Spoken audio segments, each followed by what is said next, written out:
За сайн байцгаана уу? Та бүхэндээ энэ өдрийн мэндийг хүргье. За Estimator маань үүлэн технологи дээр суурилсан барилга автсан эрчим хүчний төсвийн програм дээр одоо ажиллахаар сонирхож байгаа хэрэглэгчид болон инженерүүдэд зориулаад за манай зүгээс онлайн одоо үнэгүй хичээл зааварчилгаануудыг бас хийж явахаар болж байна. За ингээд өнөөдрийн сэдэв бол газар шорооны ажлын тооцоо хийх талаар тайлбарлая.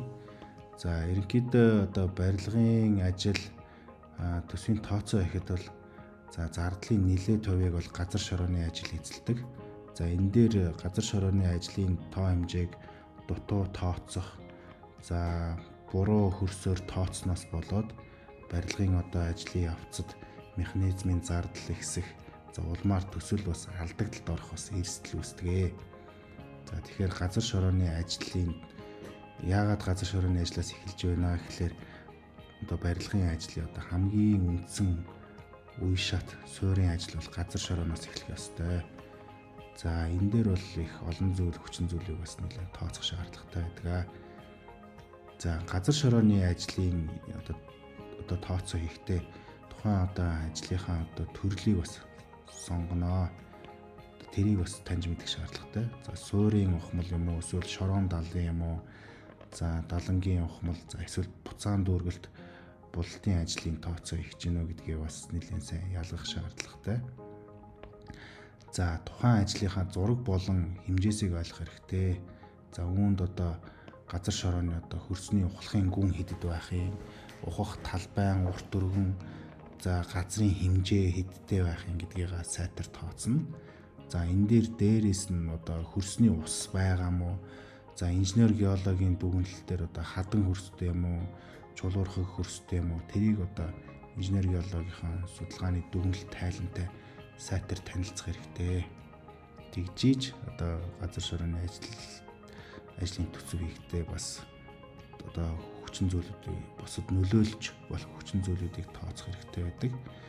За тэгээд тоон үзүүлэлтүүдэд тодорхойлно. За үүний дараа бол одоо ухамлынхаа эзлэхүүнийг, ухлахын ажлынхаа эзлэхүүнийг тооцох шаардлагатай байдаг. За энэ маань одоо хөрсний налуу болон одоо ухлахынхаа хөрсний одоо төрлөөс хамаарат эргийн налуу янз бүр гарч байдаг. За ухлахын ажлын явцад бас ерөнхийдөө тооцооныхаа одоо тооцоод л бас ухлахын ажил, дүүргэлтийн ажил, за талбайгаас зөөж тээвэрлэх ажил, тээвэрлэхдээ одоо ичнээн километрийн алсад одоо шороогоо асгаж зайлуулахын гэдгийг бас нэлээд сайн тооцох шаардлагатай. За ухлахын одоо ажлын одоо тооцооны явцад бас ингээд одоо тоо хэмжээний алдаа гарахаас бас сэргийлэх хэрэгтэй. За машин механизмын зардал бол ерөнхийдөө за одоо байгаа хүчин төгөлдөр норм дээрх одоо тариф цалин бол яг бодит зах зээлийн ханштай бол хүрдэггүй. Тийм учраас бол бодитоор төсвөө хийхдээ одоо ажлынхаа тоо хэмжээг бодитоор гаргачаад механизмынхаа зардлыг бол одоо тусад нь дахиж гаргах шаардлагатай. Энэ дээр л одоо бид нар бол за нэгж үнийн төсвийн өөрчлөлтөөр бас ерөнхийдөө бодит зах зээлийн ханшийг бас оруулаад явж байгаа. За ерөнхийдөө бол одоо хөрсний төрөл ухлахын гүнээс хамаарат налуугийн хэмжээ бол одоо сулсан буюу асхаастай хөрсөн дээр 1.5 метрийн гүнд бол 1.067, 3 метрийн гүнд бол 1.1 хэмжээтэй. За ийм байдлаар бол эргийн налуу гараа явдаг. За шаварлаг хөрсөн дээр бол одоо илсэнцэр юм уу, шавранцар юм уу, шавар хөрс юм уу гэдгээс хамаарат одоо ухлахын гүнээс хамаарч эргийн налуунууд бас тус бүртээ гардаг. За ургамлын үедээ хуурай хөрс, за мөслөгийн хуурдас буюу ерөнхийдөө одоо илсэнцэр, шавранцар одоо ерөнхийдөө за цэвдэгтэй хөрсөнд бол эргийн налуу хэд байх юм гэдгийг бас тооцоод гаргадаг. За энэ буюу энэ 1.067, 0.5, 0.25 гэсэн хэмжээсүүд бол энэ дээр ингэж харагдана. За налуугийн хэмжээ 1.1 бол ухах газрын гүнийг налуу гаргаж одоо ухсан хэсгийн одоо хэвтэй сүүдрийн харьцаа гэж тодорхойлдог. M А хуваах нь H болно. За ингээд газрын ажлыг үүсгэх юм одоо хөрсний ямар хэсгийг одоо төсөвт оруулж бодох, ямарыг нийт талбайд тэгшлэгэнд оруулах вэ гэдгийг одоо талбайн геодезийн өгдлөөр тодорхойлдог. Энэ дээр бол одоо өндөрчлөлтийн одоо геодезийн зураг хийлэгдэг. За тэгэхээр ерөнхийдөө бол одоо аль хэсгийг ухахын, аль хэсгийг одоо овоолгох хийхин, одоо нэгтруулахын гэдгийг бол ингээд дүүргэлт хийхин гэдгийг бол ингээд энэ ухлахын одоо улаан тэмдэгт, хар тэмдэгтээр тодорхойлж өгдөг. За талбайн тэгшлэгээний ажлыг одоо хэмжээ гаргахын тулд эхлээд тухайн хэлбэр газрынхаа хэмжээг 10 метрийн хэмжээтэйгээр ингэж квадратлж хуваадаг. Тэгээ нэвлэр дэлхийн аргаар буюу харьцуултын аргаар гээд өнцөг булан бүрт хар тэмдэгтийг тогтоож аваад энийг бол одоо Excel дээр сайхан томьёо гаргаж агаад нэг бүрчлэн тооцноо. За ерөнхийдөө бол одоо квадратуудын дундаж тэмдэглэлийг дараах томьёогоор тооцдог. За энэ дээр бол одоо дэлгэрэнгүй зааварчилгааг бол та бүхэн за барилгын ажлын тоо хэмжээ бодох аргачлсан заавар гэдэг дээр бол ингээд дэлгэрүүлээд харж бас болно. За хүнхэл бас суурийн одоо суугшууд уухах. За энэ маань ерөнхийдөө энэ трапец хэлбэрийн одоо дүрс гарч ирнэ гэсэн үг.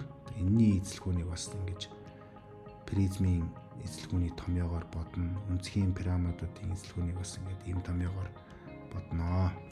Нэвтэрч ороод та бүхэндээ бас ингээд танилцуулъя. За ингээд ном бүтээл гэдэг хэсэг дээр барилгын дүрм гэж оръё. За энэ дээр барилгын ажлын тоо хэмжээ бодох аргачлсан заавар гэж байгаа. За энэ заавар дээр ерөнхийдөө барилгын ажлын тоо хэмжээг хэрхэн бодох вэ гэдгийг одоо нарийн хвчлээд бүгдийг сайхан заагаад өгсөн байгаа. За энэ дээр одоо саяны газар шорооны ажлын одоо тооцоо хэрхэн бодох вэ гэдгийг бол энэ дээр ингээд та бүхэн манаас ингээд дэлгэрүүлээд эндээс бас бие дагаад суралцаарай. За энэ томьёонуудыг бид нэр Excel дээр оруулаад томьёогаа бодоход айгүй төвөгтэй байдаг. За ялангуяа юм хотхор үүдэр ихтэй талбайг одоо хүнхээл, ёроол гэл ингээд бодоход айгүй төвөгтэй. За энийг бид нар хэлбэрчилж өгөөд за энэ тооцоолуур гэдэг зэс байгаа. Энэ дээр доошоо гүйлэхээр битийн эзлэгүүний томьёо гэдэг. За энэ дээр ингээд оронгуут саяны огтлогдсон пирамид гээд байж байна. За энэ дээр одоо доод S1, S2 гэдэг дээд доод суурийн талбай. За энэ дээр дээд тал нь 120 квадрат, доод тал нь 200 квадрат гээд за өндөр нь 3 метртэй. Энэ бол зүгээр жишээ. Ингээл томьёо нь бол нийтдээ 474 м куб байна гэд гараад ир. За ерөнхийдөө одоо тетраэдрийн талбайг эзлэгүүнийг яаж бодох юм бэ? Дандаа юм ингээл гараад ирсэн. Тоог нь орууллаа.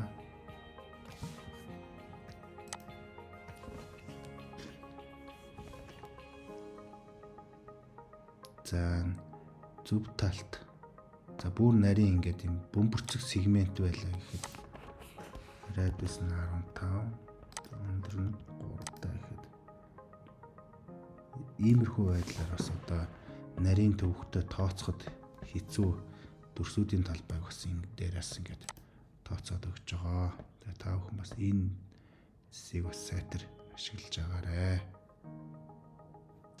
За ингээд цаашдаа бас ерөнхийдөө хичээл одоо газар шорооны ажлын тоо хэмжээ бодох, за бетон зурмгийн тоо хэмжээ бодох, бусад ажлуудын тоо хэмжээ бодох талаар бас ингээд цуврал болгоод хичээлүүдийг оруулнаа. За ингээд энэ төсвийн програм маань дан ганц төсвийн програм биш. Ерөнхийдөө инженерийн одоо тооцоолоор инженерт хэрэгтэй бүхэл одоо мэдээллийг оруулсан байгаа. За анхаарал тавьсанд баярлалаа.